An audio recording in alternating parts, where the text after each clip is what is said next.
Bonjour à tous et bienvenue sur ma chaîne. Aujourd'hui on se retrouve pour une thématique encore Saint-Valentin et cette fois-ci pour vous faire un top de mes films à voir en couple. Donc pour la Saint-Valentin, j'ai trouvé que c'était là tout indiqué. Donc vous aurez remarqué, je suis là dans mon canapé avec mon petit pilou de Disney en mode chill.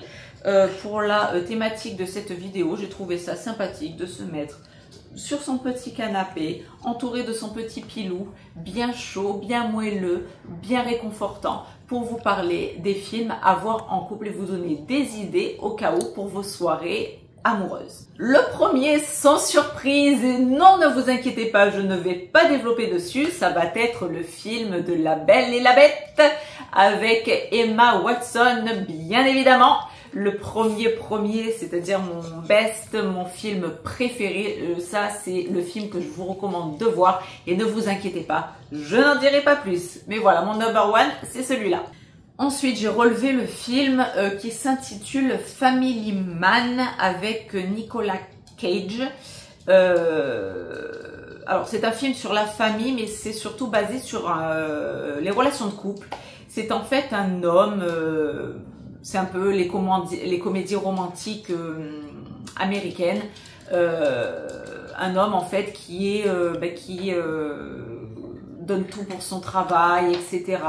Qui laisse de côté ses vies de famille. Il n'a pas voilà, il a une fille tous les week-ends, etc. Bref. Et en fait, par concours de circonstances, il y a une espèce d'ange ou je sais plus quoi qui vient et qui lui fait voir ce qu'aurait été sa vie s'il avait gardé son amour de jeunesse, enfin son amour au moment où il aurait dû se marier avec cette fille, son véritable amour, quelle aurait été sa vie, c'est-à-dire la vie d'un homme marié, avec des enfants, alors avec un travail qui paye peut-être moins, mais dans lequel il est heureux, dans une maison, avec tout le confort possible, peut-être moins que la vie qu'il avait avant, c'est-à-dire à New York, dans un duplex. Enfin, on voit que c'est un mec très riche et tout ce qu'on veut. Mais en fait, et c'est ce qu'il va se rendre compte dans tout le long du film, qu'en fait, sa richesse, il l'a grâce à sa femme et grâce à la famille qu'il aura construite. Et donc, c'est là, en fait, toute la beauté de ce film, c'est que la richesse peut être, bien évidemment, et ça aide, je ne dirais pas le contraire, d'avoir de la richesse, mais la richesse peut aussi se trouver et surtout se trouver dans l'amour des siens et des gens avec qui on partage sa vie. Ensuite, il y a le film L'étudiante avec Sophie Marceau, qui a été fait dans les années 80, je ne sais pas, 88, 89, que je trouve aussi très mignonne, très charmante. L'histoire, pour faire très bref, c'est l'histoire d'une étudiante qui passe la grègue, en fait, qui passe l'agrégation de professeurs. Et donc l'agrégation, c'est quelque chose quand même d'assez compliqué. Enfin, c'est un sacerdoce le truc, hein, c'est pas un petit niveau. Et donc, elle doit présenter à la fin toute une thèse sur des années de recherche, etc. Et voilà.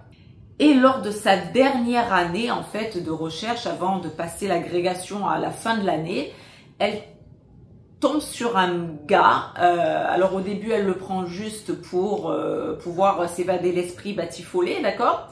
Et il se trouve qu'elle tombe amoureuse de ce personnage, de cet homme, lui aussi bien évidemment, et ils sont pas du tout du même milieu, si on peut dire ça comme ça. Ils n'ont pas du tout la même vision de la vie en tous les cas, puisque cet homme est musicien. Apparemment, il lui fait comprendre qu'il fait autre chose à côté. Mais il a quand même, c'est quand même, alors elle est extra intelligente, très cultivée, tout ce qu'on veut, mais quand même assez psychorigide dans sa façon d'être, etc. Et lui, qui est très intelligent aussi, très cultivé, il a du répondant avec elle. Et elle, c'est ce qui lui plaît, parce qu'elle le prenait pour un mec un petit peu con-con, à prendre juste pour batifoler, s'amuser, pour un peu évacuer tout le stress et la charge de la grègue. Et en fait, il va s'avérer que cet homme est d'une très intéressant, lui plaît, se correspondent totalement et comme je vous dis, a du répondant face à elle. Donc ça l'intrigue, ça lui plaît et elle en tombe amoureuse. Et c'est ça qui est beau, c'est en fait pareil, une rencontre un peu de deux mondes, deux personnalités différentes qui s'apprivoisent, mananani nanana. Et à la fin, donc elle est censée passer son agrég. Je vous spoil pas le film si vous voulez le voir. Mais il y a un très beau message à la fin, c'est-à-dire qu'il n'y a pas que sagesse et savoir dans la vie, il y a aussi la vie et de la vivre pleinement et de ne pas être sclérosé dans une seule et même chose, quelle que soit cette chose. Il faut s'ouvrir à la vie, aux sentiments et à tout ce que la vie peut vous offrir de beau. Et donc là, pour rester dans la thématique du couple, dans le couple. Ensuite, nous avons toute une série, vous allez peut-être rigoler ou pas parce que c'est pas du tout ni de votre génération, peut-être pour ceux qui me regardent, ni en tout cas de la mienne, mais je m'appelle Angélique pour ceux qui ne le savent pas et mon prénom m'a été donné par ma maman en référence au fameux film série du même nom. Nous avons Angélique, marquise des anges, Angélique, indomptable Angélique, Angélique et le sultan, etc., etc. On en a 5 comme ça, tirés de romans, de plusieurs romans. Donc les films sont faits avec Michel Mercier et Robert Hossein. J'adore Robert Hossein, c'est un très bon acteur aussi, très charismatique, très beau, beaucoup de charme. Et donc, ces 5 films, alors après, il faut aimer, c'est le style KPDP, vous voyez, fait dans les années 60-70. Voilà, ce sont des films de KPDP à l'époque de Louis XIV, qui racontent en fait l'histoire. Alors, il faut être accroché parce qu'il y a quand même 5 films de 2 heures à peu près, donc il faut aimer ce genre de film-là, de KPDP à l'ancienne. Mais moi, j'aime, de toute façon, j'aime bien ce genre de films, à l'instar des films avec Jean Marais, par exemple. Mais ces films-là, j'avoue qu'ils ont un petit truc en plus, et c'est pas parce que l'héroïne s'appelle Angélique, mais c'est parce que, pareil, ça résonne aussi un petit peu dans l'histoire de mon couple, parce que c'est l'histoire d'une femme, d'une très belle femme, qui va tomber amoureuse. Alors ça va faire un petit peu référence à La Belle et la Bête aussi. Qui va devoir épouser un homme qui est censé être disgracieux, qui boite, qui a une balafre sur le visage, etc. Et pour la faire très simple, elle va tomber amoureuse de cet homme qui va apprendre à se faire aimer d'elle. Elle va voir au-delà, pareil, de l'apparence physique. Elle va voir que c'est quelqu'un de très brillant, de très intelligent, de très scientifique pour l'époque, etc. Et c'est pareil, c'est pour ça que je dis l'histoire de mon couple, parce que ce sont 2 âmes qui vont apprendre à s'aimer, à s'apprivoiser et qui vont s'aimer extrêmement fort. Et tout ça par-delà toutes les difficultés qu'ils vont avoir au-delà de tous les différents films. Parce que pour la faire très simple, c'est un couple qui est jalousé par beaucoup de monde et notamment par le roi. Premier-le par la fortune du comte, donc joué par Robert Hossein, le comte de Pérac, qui s'appelle donc dans le film, qui a une immense fortune, qui s'est créé de l'or, etc. En parallèle de ça, on a l'héroïne qui, dans sa jeunesse, a empêché une conspiration contre le roi à l'époque. Donc enfin bref. Enfin, c'est tout un merdier qui fait qu'en fait, les aspirants du roi qui à l'heure où se passe l'histoire du couple, tout va bien, les ennemis d'hier sont les amis d'aujourd'hui, bref. Plus ces histoires de jalousie, elle est jalousée de tous les côtés par toutes les femmes parce que c'est une femme qui se veut dans le film extrêmement belle, jalousée par tous les hommes parce que tous les hommes la veulent. Jalousé par le roi, le couple est jalousé en général par le roi parce que le roi aimerait avoir cette femme à lui, jalouse son mari parce que son mari est quand même quelqu'un de puissant, de brillant, etc. Et ils vont être séparés. Elle va, dans le premier épisode, lui est censé être brûlé par un... comment on appelle ça, par un procès de sorcellerie en fait, mais tout ça est biaisé, on l'apprendra au fur et à mesure des épisodes. Donc elle est censée avoir perdu son mari qui a été brûlé, donc elle va au fond du trou, elle atterrit avec le fin fond de Paris, à la cour des miracles, bref, elle va arriver à se relever socialement, elle va refaire sa vie, elle va reprendre confiance et elle va je vous spoil si jamais ça vous intéresse, comprendre que son mari est en vie et elle va tout faire, elle va tout quitter pour le retrouver. Et c'est vraiment là l'amour le plus fort, le plus sincère. Au-delà l'aspect un peu plan-plan du film, d'un peu KPDP, si on n'est pas sensible à ce genre de film, c'est vraiment le couple qui se bat. C'est vraiment deux êtres qui se battent jusqu'à la fin pour leur amour, pour se retrouver et vivre leur amour, quoi qu'il arrive, quoi que les personnes disent autour d'eux, quoi que les personnes veulent faire pour démolir leur couple. Et c'est pour ça que j'aime à ce point ce film, parce qu'il a une résonance extrêmement forte pour moi. Mais ça peut être aussi un très beau film, enfin des très beaux films pour des soirées en amoureux, si on aime ce genre de film. Ensuite, on a également le film qui s'appelle L'Arnaqueur avec Vanessa Paradis. Pareil, c'est un mec qui arnaque les gens et qui est payé par le père de Vanessa Paradis pour détruire son couple parce que je sais plus quoi, le mec qu'elle est censée épouser n'est pas fait pour elle. Enfin, son père... Alors, Vanessa Paradis s'entend pas bien avec son père, mais son père aime sa fille, donc il sait que sa fille, elle va pas être heureuse avec ce mec-là, donc elle veut que... il veut que sa fille se détache de ce mec et donc embauche un arnaqueur pour faire en sorte de faire croire à Vanessa Paradis que son mec la trompe, enfin qu'il y a tout un délire. Et au final, le mec se fait prendre à son propre jeu et va tomber amoureux de Vanessa Paradis. Vanessa Paradis va tomber amoureux de ce mec. Et voilà, c'est toute une histoire d'amour comme ça, basée sur quelque chose d'un petit peu mensonger au départ, mais qui à la fin, tout finit bien. Et c'est une très jolie histoire d'amour aussi.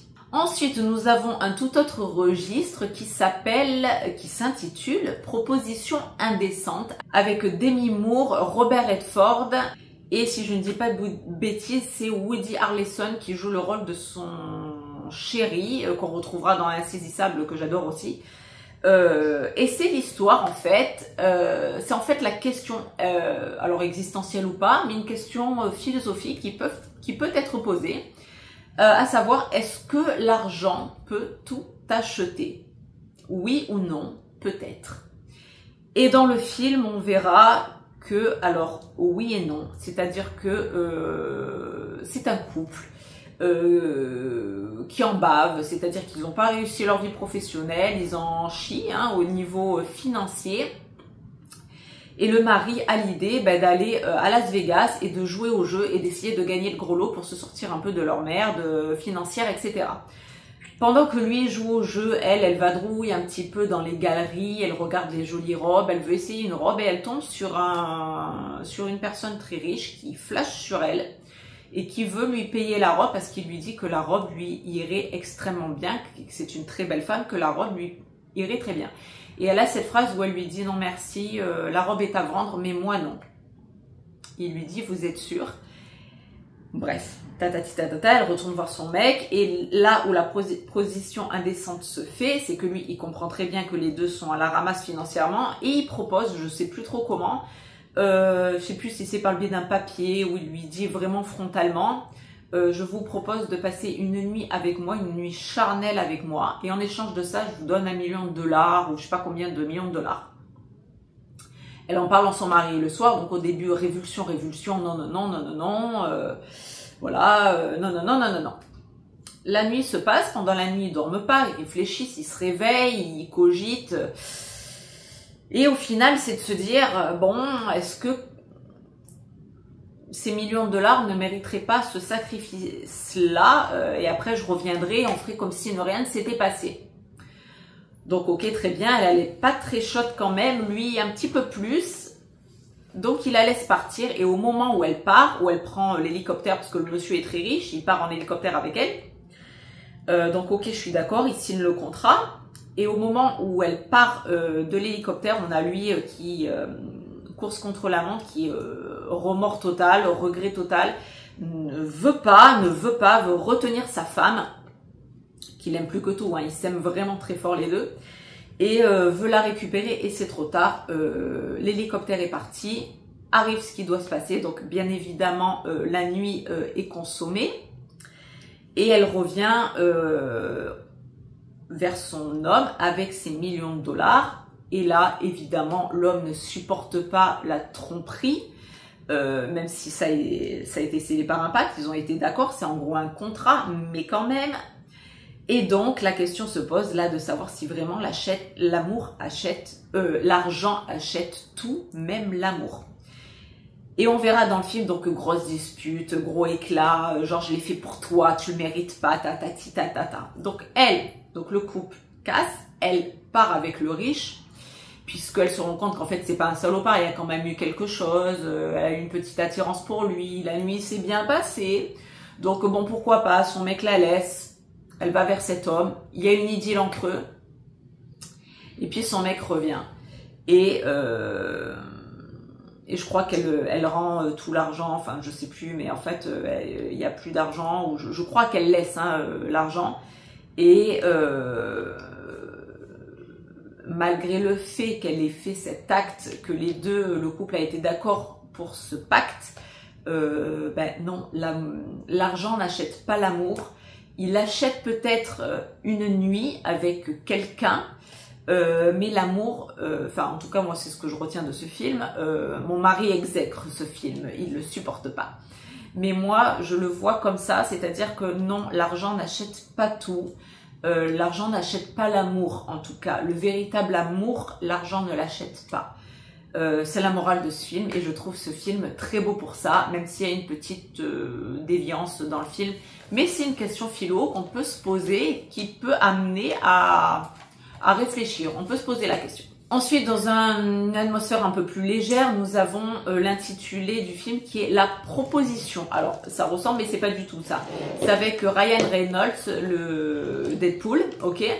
Et comment elle s'appelle celle-ci? C'est Sandra Bullock. J'adore cette actrice. Et donc, Sandra Bullock est une femme d'affaires, voilà, très haut placée, pareil dans la hiérarchie. Lui, c'est un petit peu son coursier, bref. Et elle, en fait, elle est, je crois, canadienne et elle a besoin de son visa pour continuer à rester aux États-Unis. Et donc, pour rester à New York, là où elle vit, elle a besoin d'épouser quelqu'un, ou alors elle doit rentrer chez elle. Et comme elle a créé tout son empire et qu'elle a réussi socialement, elle ne veut pas partir, bien évidemment, elle veut rester. Et donc, elle propose à Ryan Reynolds un mariage blanc, hein, on va appeler ça comme ça, un faux mariage, pour pouvoir rester. Donc évidemment, après, ils se font contrôler, etc. Mais pour rendre la chose vraie, ils décident de partir dans la famille de lui. Et pendant bien évidemment tout ce voyage, elle va se rendre compte qu'il n'est pas si con que ça, qu'il n'est pas si pauvre que ça, que toute sa famille a une richesse, mais que lui, en fait, il se repose pas sur la richesse de sa famille et qu'il a voulu se faire tout seul et repartir de zéro à New York, dans les bureaux dans lesquels il travaille avec elle. Et qu'en fait, c'est quelqu'un de déjà intelligent, avec de bonnes valeurs, et l'amour va naître entre les deux, bien évidemment.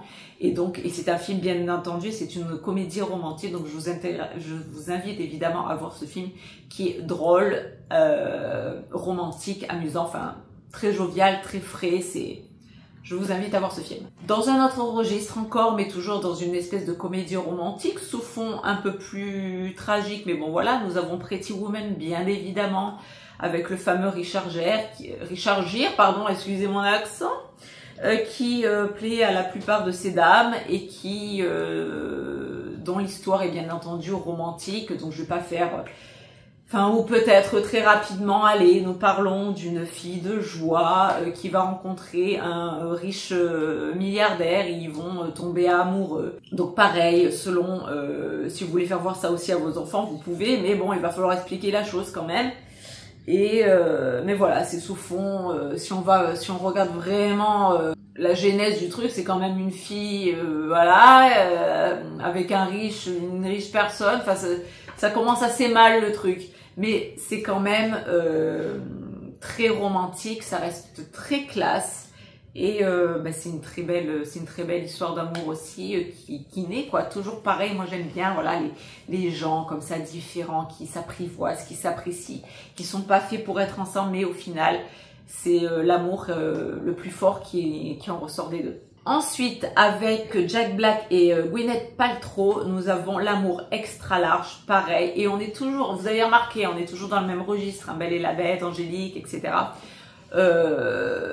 C'est un homme qui, je sais plus comment, n'aime pas les femmes rondes ou à forte corpulence. Vous appellerez ça comme vous voudrez. Moi, je n'ai aucun problème avec ça. Mais voilà. Et qui, je sais plus comment, il a un charme, pareil, qui lui arrive lui aussi. Et qui fait en sorte, en fait, parce qu'il est attiré que par les femmes un petit peu superficielles, etc. Il voit pas le fond vraiment de la personne.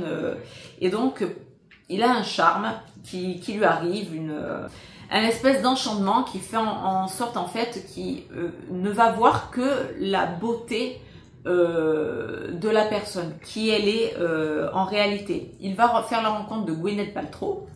Donc Gwyneth Paltrow qu'on va voir en Gwyneth Paltrow vraiment, donc la mannequin élancée qu'on connaît, l'actrice très belle qu'on connaît, pour ceux qui la trouveront très jolie, moi c'est mon cas, je la trouve très très très belle. Mais il se trouve qu'en réalité cette femme est en réalité une femme à très forte corpulence, mais lui tout le long du film il va voir l'actrice réelle qui est Gwyneth Paltrow.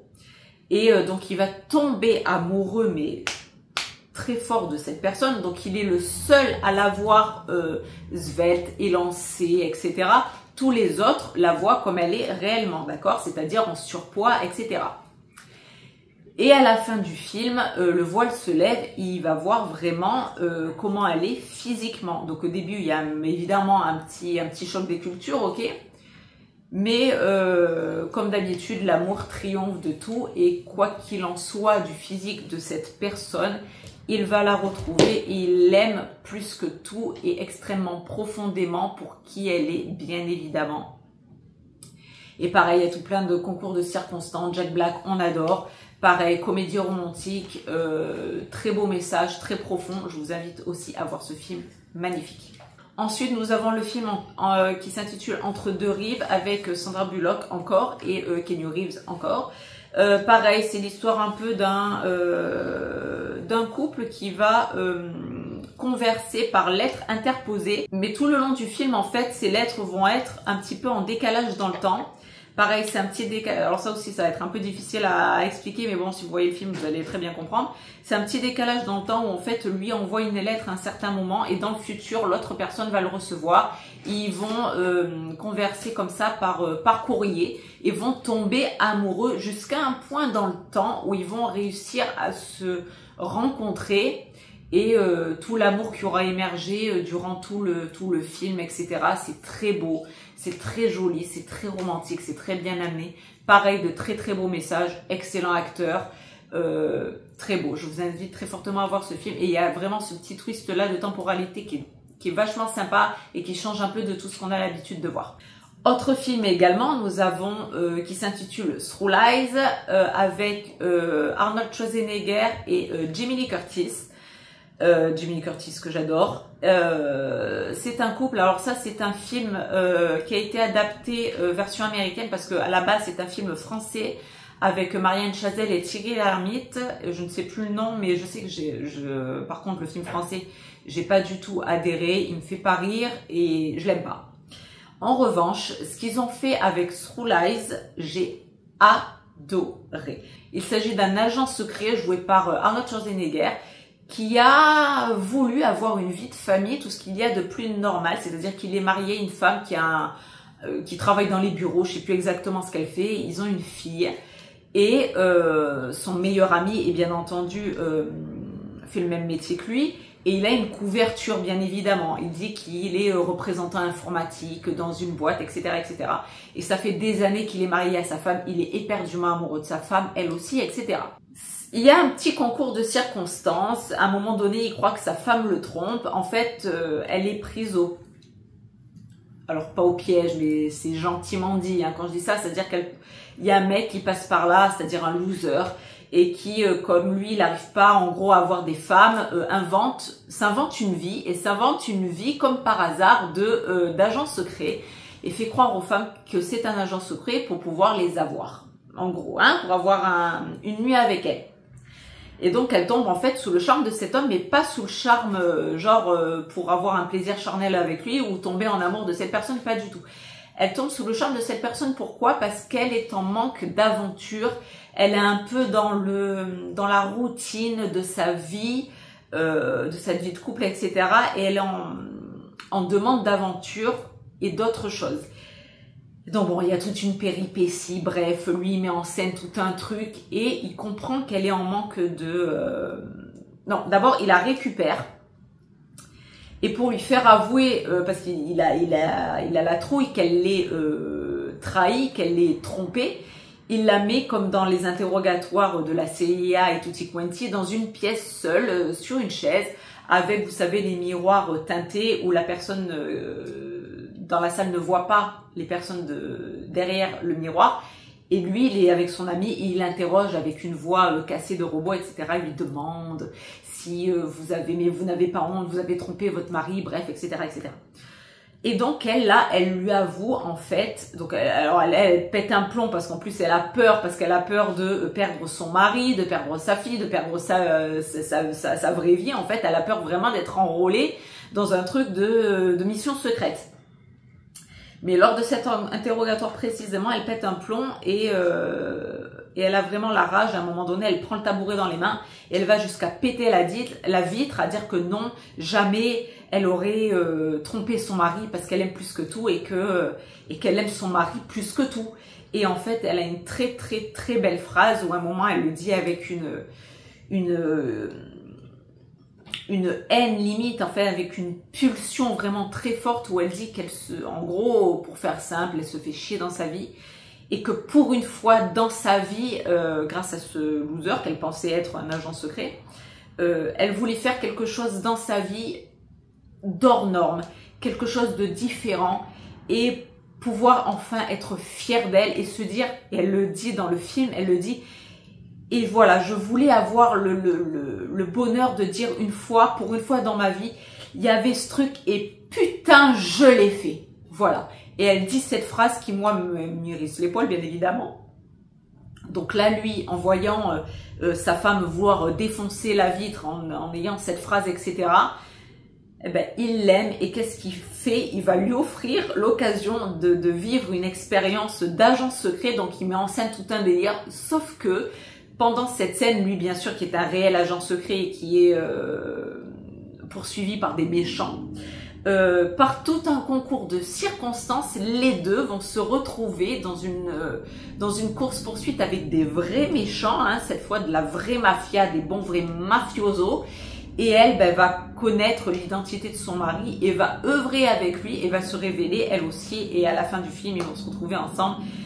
Et pour vous le dire, je vous fais un spoil, c'est le but un petit peu, si ça vous donne envie de voir ce film, va être aussi à la fin, donc bien entendu toujours avec son mari et éperdument éprise de son mari et encore plus.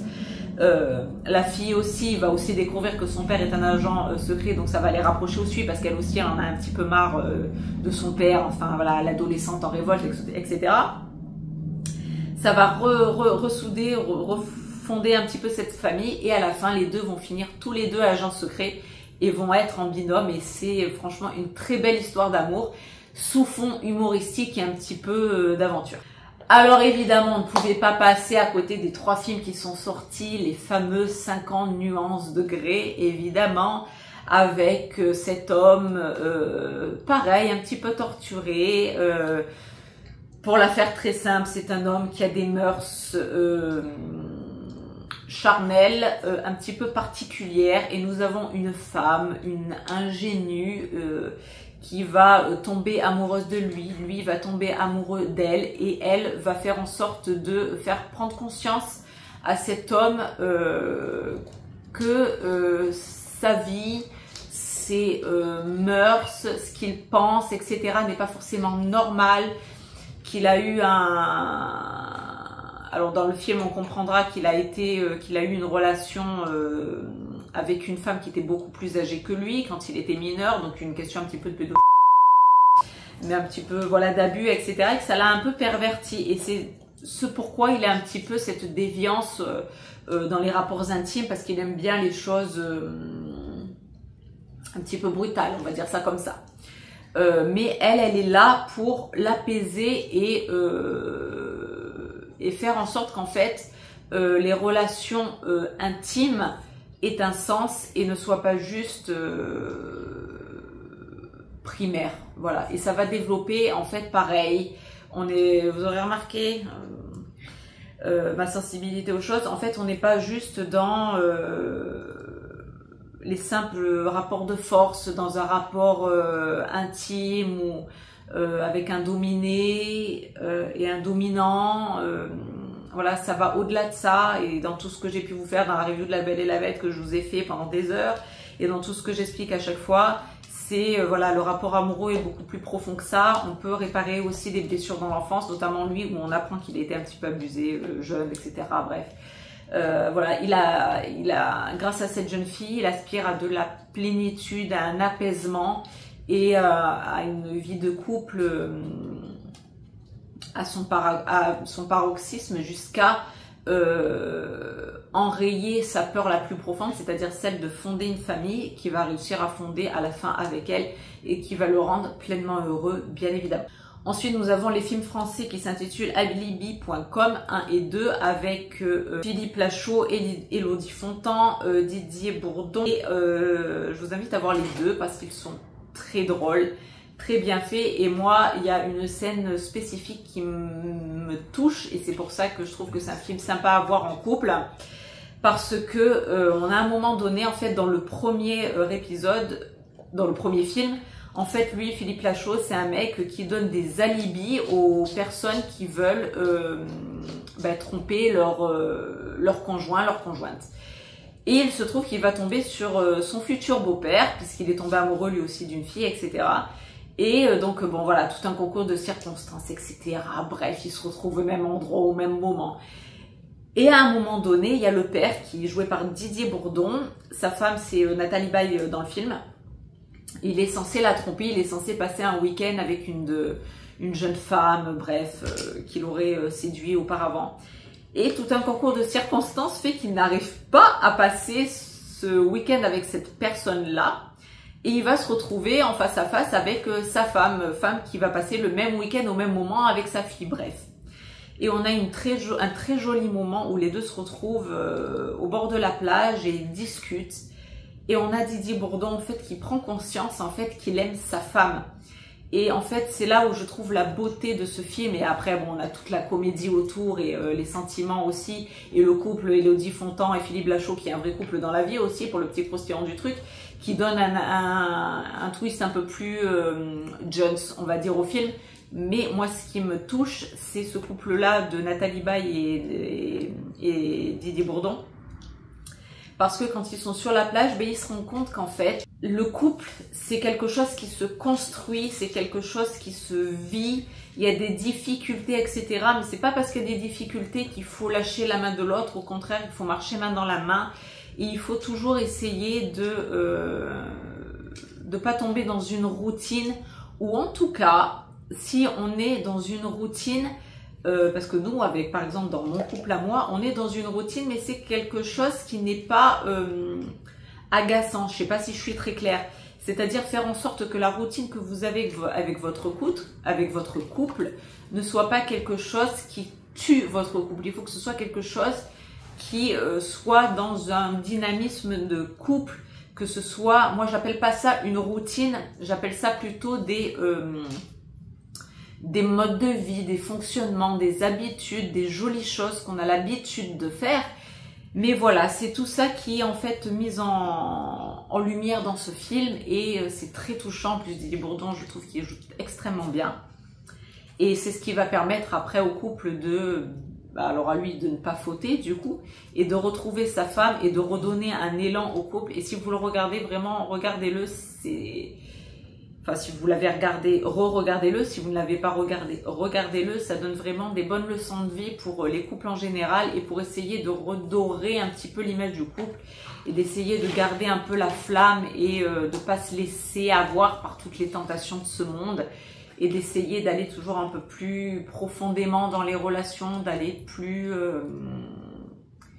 voilà, de faire en sorte que les choses restent belles et durent dans le temps, au maximum du temps, bien évidemment. Ensuite, on a le film avec Jack Black, toujours, Cameron Diaz, Jude Law, et celle qui joue dans Titanic, que je l'ai plus là, j'ai un trou, tant pis, qui s'appelle donc The Holiday. C'est en fait l'histoire de deux personnes, donc Cameron Diaz qui est une star plus ou moins hollywoodienne, et Kate Winslet. Elles échangent leur maison lors de vacances, elles en ont marre l'une et l'autre de leur vie, etc. Et Kate Winslet va faire la connaissance d'un voisin de Cameron Diaz, qui est son ami dans la vie à Cameron Diaz dans le film. Ils vont tomber amoureux et Cameron Diaz, elle va faire la rencontre du frère de Kate Winslet, qui s'avérera être Jude Law.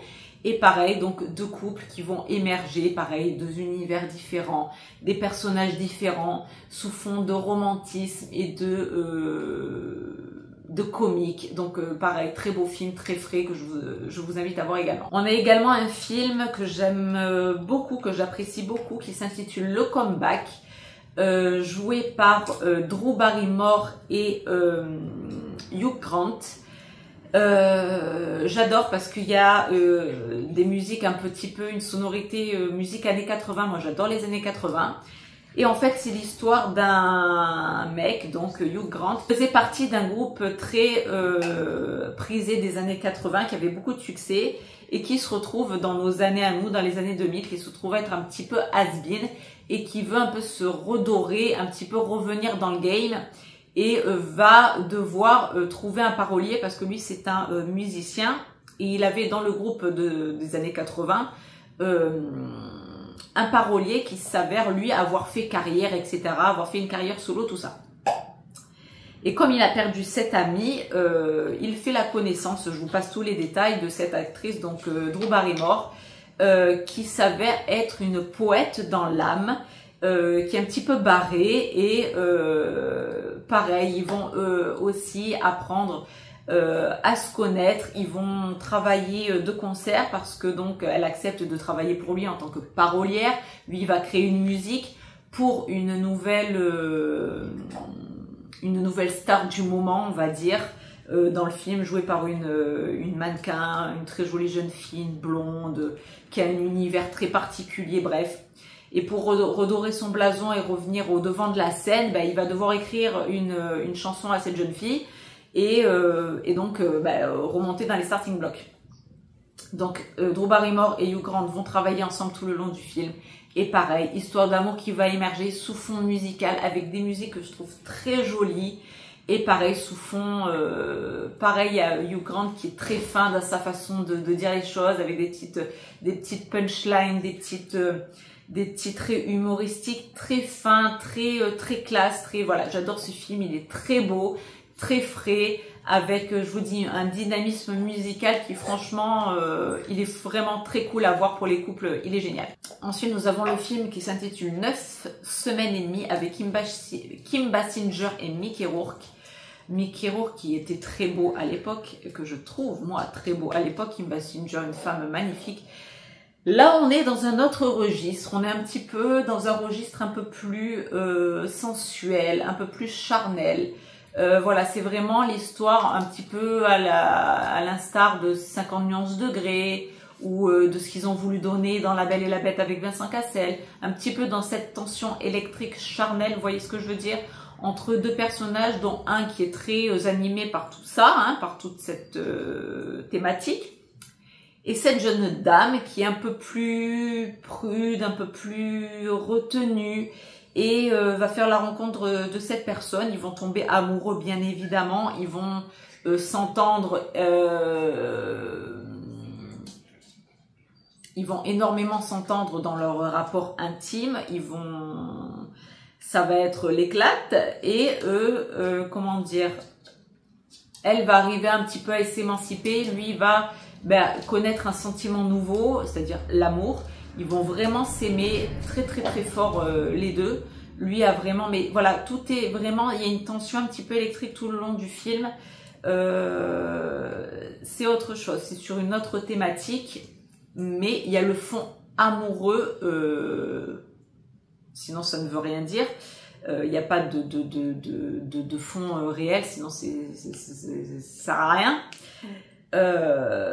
Mais à la fin quand même, pour vous spoiler le film, sauf si vous voulez pas le savoir, vous coupez le son, à la fin quand même, ils se séparent parce que il y a une trop grosse différence entre eux, de par justement ces petits plaisirs charnels. Là, il y a un petit peu trop, le jeu va un petit peu trop loin, ça va pas. Pour elle, ça va pas. Lui, on sent qu'il est pas du tout d'accord avec sa décision, qu'il est plein de remords, qu'il est plein de regrets. Mais on sent aussi, et il la laisse partir parce qu'on sent que c'est dans sa nature aussi, qu'il pourra pas lui donner autre chose. Donc ça se finit un petit peu en eau de boudin, mais on a quand même une très belle histoire d'amour qui est développée sous un fond, une thématique particulière. Mais ça reste quand même quelque chose de très beau, de très romantique et de joli à voir. On a aussi, je vous l'ai mis, c'est 6 jours et 7 nuits avec Harrison Ford. Donc là, on n'est pas dans le romantisme à l'état pur, mais ça reste quand... Alors c'est vraiment le film comique par excellence, ok. C'est 2 personnes, donc elle qui vient en voyage de noces avec son mari et qui décide, et qui doit partir dans l'île d'à côté pour son travail. C'était pas du tout prévu. Et elle prend Harrison Ford comme pilote d'avion pour l'amener dans l'île d'à côté. Ils se font avoir par une tempête. Ils sont échoués sur une île déserte. Et là, ils apprennent à se connaître. Ils apprennent bien évidemment à s'aimer, les sentiments amoureux qui sont là. Donc pareil, sous fond de très très comique, hein, mais c'est rigolo, c'est drôle. Il y a des paysages bien évidemment magnifiques. Et voilà, c'est un petit peu la magie d'un couple qui aurait pas dû être. Il y a un très grand écart d'âge entre ces 2 personnes. Et c'est de savoir à la fin si ce qu'ils ont ressenti l'un pour l'autre, c'était juste parce qu'ils étaient 2 naufragés sur une île, ou est-ce que c'était vraiment profond? Parce que bon, à la fin, ils se sont sauvés quand même. Donc bien évidemment que leur amour est profond et que voilà, donc c'est aussi très joli et très bien et très frais, très rigolo. Donc voilà, pour de la légèreté, très beau film aussi à voir en couple. Pareil, dans le même esprit, nous avons également à la poursuite du diamant vert avec Michael Douglas et Kathleen Turner. Michael Douglas que j'adore. Pareil, sous un fond un petit peu aventureux, genre Indiana Jones. On est à la recherche d'un diamant. On a une héroïne qui, alors elle, qui a peur de tout, qui est névrosée à plus en pouvoir, mais qui, par la force des choses, va devoir aller en Colombie pour sauver sa sœur, qui était un petit peu chasseuse de trésors avec son mari, etc. Elle va faire la rencontre dans le film de Michael Douglas, qui va l'aider un petit peu à se repérer dans cet univers hostile. Donc c'est vraiment sous fond d'Indiana Jones, hein, c'est vraiment sous fond d'aventure, mais on a non seulement la naissance de leur amour à eux, et en plus de ça, la révélation de cette personne-là, de cette jeune femme qui est névrosée à souhait et qui va, grâce à ce voyage, s'émanciper, laisser de côté toutes ses névroses, se laisser bercer par l'amour. Lui, pareil, va découvrir les sentiments amoureux. C'est un petit malfrat, d'accord, mais va apprendre à devenir honnête avec elle, etc., etc. Donc c'est plusieurs choses. C'est la quête d'un moi intérieur grâce à elle, la naissance d'un amour bien évidemment, et une petite touche d'aventure avec Danny DeVito aussi que j'adore, très drôle. Donc aventure, drôlerie, romantisme, découverte de soi profond, donc génial, j'adore ce film. Et on a le 2 aussi, donc c'est à la poursuite du diamant vert, et l'autre c'est le diamant du Nil. Pareil, toujours la même chose, j'adore ces 2 films, je vous invite très fortement à les voir. Dans un autre registre aussi, mais ça je vous le mettrai aussi dans un autre top de films qui sera dans un autre registre, mais je voulais aussi vous en parler pour les films de couple. C'est le film Grease, bien évidemment l'indétrônable, comédie musicale Grease, avec Olivia Newton-John et John Travolta, et pas que, et d'autres acteurs très talentueux autour d'eux. Donc ça se veut dans les années 50, bien que ce soit tourné à l'époque du disco. C'est pour ça que dans le générique, on a la musique de générique qui a une sonorité disco. Tout le reste du film a une consonance rock années 50. D'ailleurs, le film a parié un petit peu là-dessus. Ils avaient un petit peu peur que ça, qu'il y ait un peu une dichotomie avec les jeunes de l'époque actuelle qui étaient en plein dans le disco. Ils avaient peur que ça ne touche pas du tout les jeunes de l'époque. Et ça a très bien marché. Ça a eu un succès monstre. Et moi qui adore ce film, je vous invite très fortement à le voir. Donc, comédie musicale, sous fond de sonorité rock, mais rock des années 60. Enfin 50-60.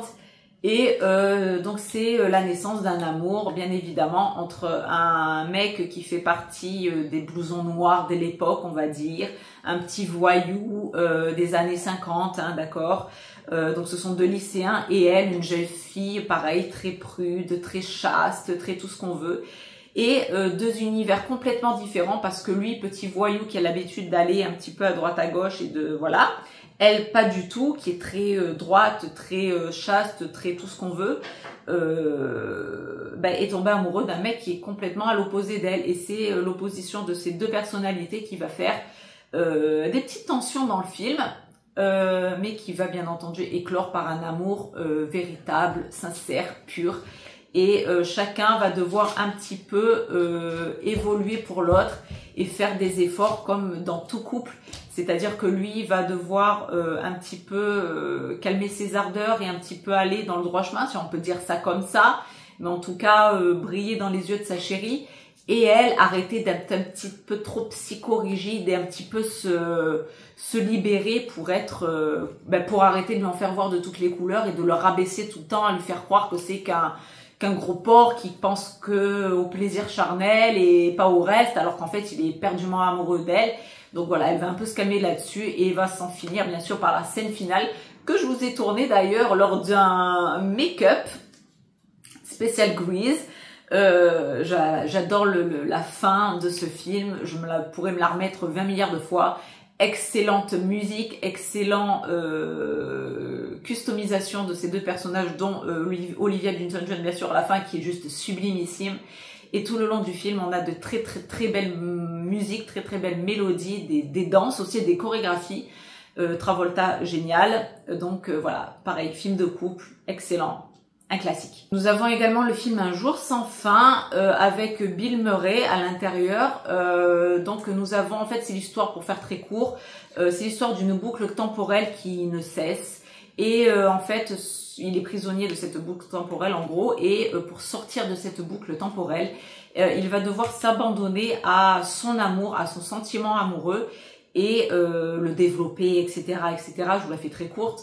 Et en séduisant son amour et cette femme en tombant évidemment amoureuse de lui, eh bien va casser cet espace temporel et va faire en sorte que en gros un peu à l'histoire d'une malédiction, ok, que tout ça retombe un petit peu à la normale et qu'il puisse vivre son amour naturellement, normalement, au grand jour et avec le temps qui passe.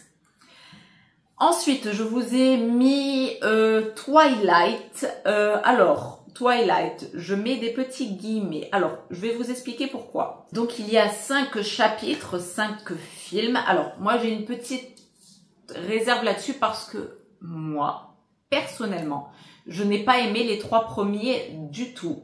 Alors, je vais me faire assassiner peut-être par certaines personnes qui ont adoré, mais moi, je n'ai pas aimé, alors pas aimé du tout, encore pareil, hein, tout est nuancé dans mes propos, c'est-à-dire que c'est pas à foutre à la poubelle, c'est mignon, mais je trouve que c'est trop gnangnan. Pour moi, c'est un petit peu trop gnangnan.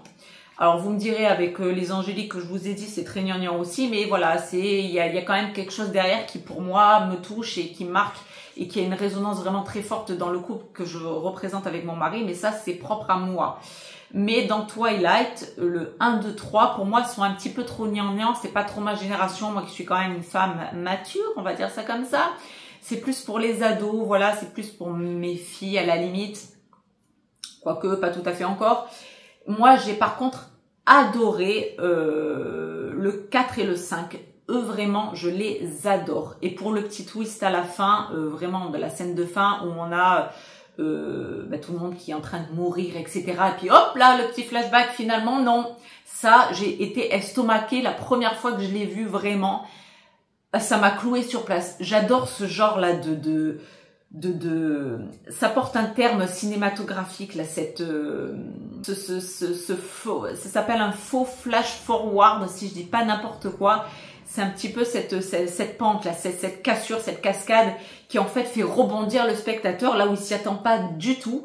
Et j'ai tellement adoré. Donc avec Kristen Stewart et Robert Pattinson, s'il faut les citer. Donc c'est l'histoire d'amour entre un vampire et une humaine qui, pour l'amour de son homme, va finir par devenir vampire, va donner naissance à la fin à un enfant qui sera un entre-deux, mi-vampire, mi-humain, mi-je sais pas quoi. En même temps, il y a une meute de loups amérindiens, sauveteurs, protecteurs, le loup qui a mis avec Kristen Stewart tout le long du film, tout le long des 4 jusqu'au 4e, je crois.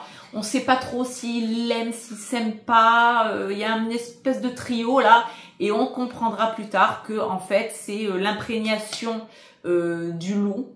Ça c'est tout le truc chamanique de l'histoire des loups. Hein, si vous connaissez le film, voilà, c'est enfin l'empreinte de la fille que Kristen Stewart et Robert Pattinson vont avoir dans le film, qui s'appellera Renesmee. C'est en fait envers cet enfant-là que le loup va avoir tout son amour. C'est un protecteur plus en gros. Et comme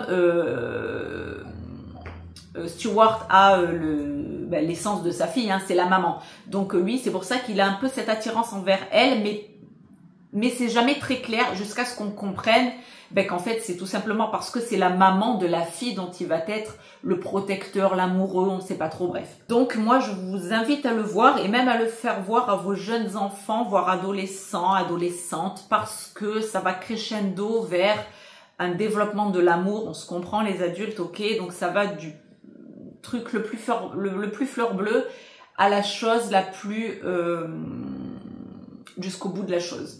On aura compris. Mais c'est une très belle histoire, même si je trouve que le 1 et 3 pour moi, alors c'est une très belle histoire, mais ça manque un peu de dynamisme pour moi. Je peux les regarder, c'est pas le problème, et j'adore l'histoire, je trouve l'histoire intéressante et ça change. Mais c'est un peu trop plan-plan, c'est un peu trop gnangnan. Voilà, j'aurais aimé un petit peu plus d'aventure, un peu plus de dynamisme, quoi.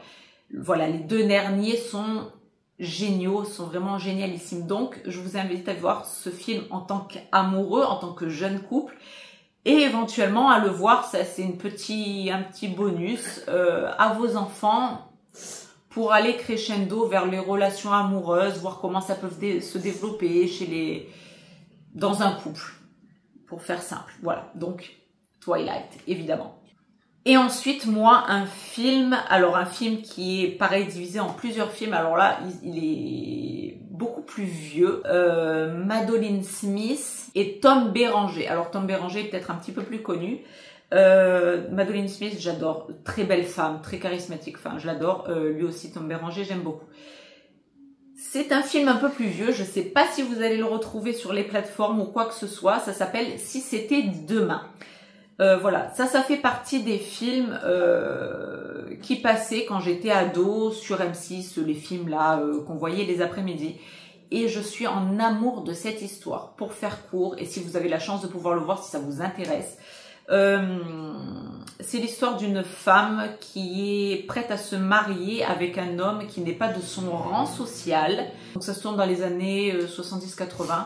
Donc cette femme qui est une simple secrétaire, je crois. Non, elle est banquière. Elle est banquière, mais pas à un haut niveau, quoi. Elle est genre au guichet. Et elle est donc censée se marier avec le responsable de la banque, enfin le patron de la banque, le chef de la banque, je sais pas trop quoi. Donc quelqu'un de riche. Par un concours de circonstances, elle va se retrouver en prison. Je vous passe les détails, mais pour la faire découvrir, elle part en prison. En parallèle de ça, on a Tom Béranger qui lui est un petit malfrat, un petit voyou, un petit voleur et qui vole comme ça et qui fait sa fortune et qui vit un peu comme ça. C'est un petit malfrat mais mignonné, quoi. C'est pas un méchant du tout. Pendant son temps en prison, elle était enceinte, elle perd son enfant. Lui, évidemment, qu'elle devait épouser, qui est, je ne sais plus son nom, mais c'est celui qui joue le Commodore dans Pirates des Caraïbes, si vous voulez la référence, par exemple. Donc, très bon acteur aussi. Donc, et éperdument épris de cette fille, mais vu qu'il écoute bête et méchant ses parents, il va la larguer pendant qu'elle est en prison. Il ne va pas l'aider, il va pas lui donner un avocat, il va pas l'aider, il va la lâcher comme une grosse merde. Donc de là va naître une amitié avec une prisonnière. Elle va réussir à sortir de prison plus tôt que prévu en sauvant la vie à la fille du chef de la prison. Enfin bref, je vous passe les détails. Et pendant tout ça, en fait, c'est une femme à la base qui est très candide aussi, qui est très naïve. Et en fait, le passage en prison va en fait l'endurcir, lui faire comprendre en fait la vraie nature des gens et en fait va faire en sorte qu'elle va arrêter d'être naïve. Donc qu'est-ce qu'elle va faire, étant donné qu'après quand elle sort de prison, elle va essayer de retrouver sa vie d'avant, de retrouver un travail, etc. Il se trouve que sur son CV il y a marqué sortie de prison en gros, ancienne taularde, et donc personne ne la veut. Elle est jusqu'au jour où en fait elle est engagée dans un hôtel à être femme de chambre. Et elle est convoquée à un moment donné dans le bureau du responsable parce qu'il y a une personne très riche qui se plaint d'avoir eu sa bague volée, bague de très haute valeur, etc. Et donc bien sûr l'autre qui a vu sur son CV, qui a fait des recherches et qui s'est rendu compte qu'elle était ancienne taularde, va l'accuser bien évidemment. Et en même temps l'autre qui arrive, oh excusez-moi, je vous ai fait tout un tintouin pour rien, que suis-je bête, je l'avais oublié dans mon coffre-fort, elle est là, bref. Chez elle, chez l'héroïne, ça fait un déclic total et elle se jure que plus jamais de sa vie, il lui arrivera une chose pareille. C'est-à-dire que plus jamais, elle ne se laissera marcher sur les pieds et que maintenant elle va prendre sa vie en main et que c'est terminé. Le fait de se lamenter, le fait de rester au rang dans lequel elle était, non. Elle va tabasser et elle va s'en sortir dans la vie. Et donc, qu'est-ce qui se passe? Pareil, par concours de circonstances, elle n'était pas prédestinée à ça, mais elle va faire la rencontre d'un richissime qui va lui offrir l'opportunité de devenir une voleuse. Mais pas n'importe quelle voleuse, un petit peu à la Robin des Bois, c'est-à-dire voler aux riches et aux gens pas très honnêtes, aux mafieux, aux gens qui pillent et se font des sous et leur fortune sur le malheur des gens. Référence à sa mère qui est morte et qui a été virée d'une usine par un patron, etc.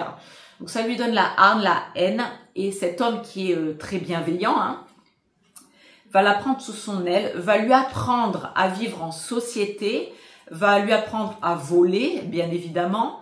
Il y a une scène à un moment donné aussi avec des faisceaux lumineux, vous savez, qui donnent ensuite l'alarme si on les transperce. Bref, petite référence à un film qui a été fait ensuite quelques années après avec Sean Connery qui s'appelle Haute Voltige. Non, oui, qui s'appelle Haute Voltige avec donc Sean Connery et une très belle femme qui est la femme d'ailleurs de Michael Douglas. Je n'ai plus son nom là tout de suite. Bref.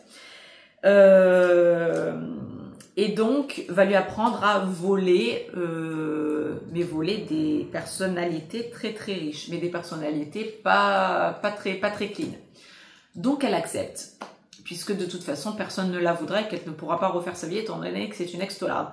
Et par des concours de circonstances, elle va rencontrer donc Tom Béranger, qu'elle aura déjà rencontré en amont, mais bon, et par concours de circonstances, ils vont faire un duo de voleurs. Pareil, au début, elle le rejette, parce que lui est éperdument amoureux d'elle, elle le rejette, elle veut pas, tatitata, jusqu'à lâcher prise et former un couple, et voilà, il y a toute une histoire comme ça. Donc j'ai trouvé ça vachement bien, parce que c'est décalé, parce qu'on parle quand même de voleurs, moralement c'est pas très clean, mais quand on voit vraiment le pourquoi du comment, qui vole, bref, on s'éprend du truc, c'est extrêmement bien joué, c'est très classe. Le film, je le trouve très classe, les acteurs sont très classe. Et je trouve l'histoire d'amour très attendrissante et très belle à voir. Mais voilà, c'est un film un petit peu plus vieux aussi. Donc, et puis, je sais pas si vous allez pouvoir les retrouver, mais je voulais quand même vous en parler au cas où, si ça vous intéresse. Voilà, ça s'intitule « Si c'était demain ». Très très beau film. Et pour finir, un dernier petit film qui s'intitule Mr. and Mrs. Smith avec Brad Pitt et Angelina Jolie. Voilà, deux agents secrets qui ne savent pas au départ qu'ils sont agents secrets, puis qui ensuite vont le savoir, vont s'affronter et puis après vont rester ensemble parce que tout le monde va savoir que c'est l'agent de l'entreprise d'en face, enfin d'un rival, et donc ils vont devoir faire corps commun contre les autres et leur faire comprendre qu'en fait ils sont pas méchants et qu'ils sont bien gentils avec la CIA américaine. Bref. Donc film d'aventure, un petit peu cascade, Angelina Jolie, très jolie pour ceux qui aiment, Brad Pitt pour ceux qui le trouvent mignon, et couple très mignon aussi quoi. J'ai aimé ce film, voilà, c'est une histoire aussi pareil qui sort de l'ordinaire, qui est sympathique, qui est mignonne à voir, voilà, pour un couple, pour un couple, pour une soirée à voir en couple. Donc voilà, ma petite sélection de couples, de films pour les couples, et là, avec la Saint-Valentin qui arrive, est terminée. J'espère que ça vous aura plu, que ça vous aura donné des petites idées, peut-être des films que vous ne connaissez pas, que vous aurez peut-être envie de voir, même si c'est pas de votre temps, de votre époque, même si c'est pas tout à fait le style de film vers lequel vous allez vous tourner tout de suite comme ça. Mais voilà, pour moi, ce sont des films intéressants, il y a toujours des beaux messages derrière. C'est toujours bien réalisé, bien fait, bien joué. Donc voilà pourquoi je vous les ai sélectionnés. J'espère que ça vous plaira. Dites-moi toujours en commentaire si c'est le cas ou pas. Donc voilà, quant à moi, je vous fais à tous de très très gros bisous. Je vous souhaite à tous une très bonne Saint-Valentin, de très bonnes soirées en couple ou pas. Et vous souhaite le meilleur bien sûr à chacun d'entre vous comme d'habitude. Donc voilà, c'est tout pour cette petite vidéo. Je vous fais à tous de très très gros bisous et je vous dis à très bientôt pour une prochaine vidéo. Gros bisous à tous, bye bye!